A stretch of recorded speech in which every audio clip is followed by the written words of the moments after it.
My name is Gina Rose Corpuz, and I was born in 1951 on Bainbridge Island in the Winslow Clinic.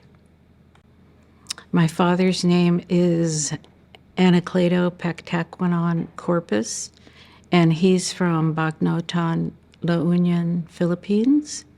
And my mother is from the Squamish Nation, British Columbia, Canada.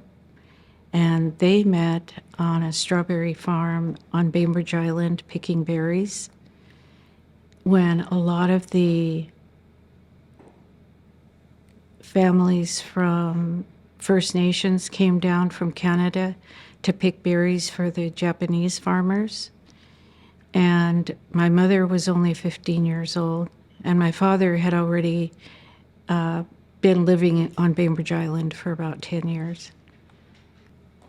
It was only a two-bedroom house, but there were 6 sisters, so we all had to share beds, or there were 2 or 3 beds in one room. And it wasn't until I went off to college that I actually got to sleep in a bed by myself, because we were so used to sleeping together and sharing clothes and fighting about who was going to sleep in what bed. So even though it seemed like we were fighting a lot, I just loved having 5 sisters.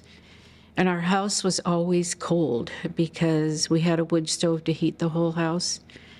And we were only allowed to take a bath once a week because we had to burn so much wood to make the water hot. And the oldest sister went first. So because I was in the middle, I guess I was kind of fortunate that I wasn't the last one to take a bath in the same water.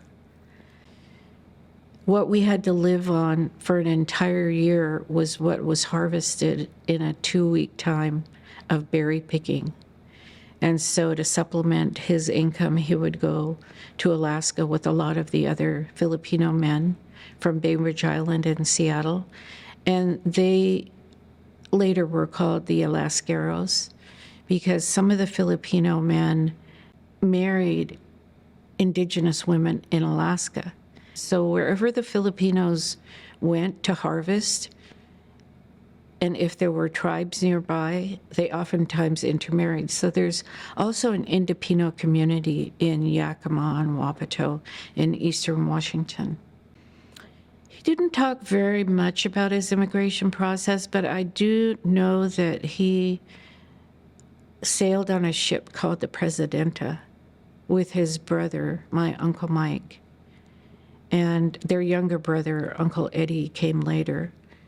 When they docked at the port of Seattle, all these Filipinos walked off the ship and had no place to live. But there were already other Filipinos living in what was called Chinatown then. It's now called the International District. So they pooled their money together to rent a 1-room apartment. And because they didn't have very much money, they would also send one guy to the gambling house and hope that he would win so that they would have enough money to buy food. And if they ran out of food, they would go down to the fish market at Pike Place Market. And some of the vendors would throw away fish heads and fish tails and fins, and they would give it to the Filipinos, who would then go home and make fish head soup and cook some rice. So when I was growing up, my dad used to make fish head soup, and I actually loved it. Some of my sisters didn't, but for me it was a delicacy.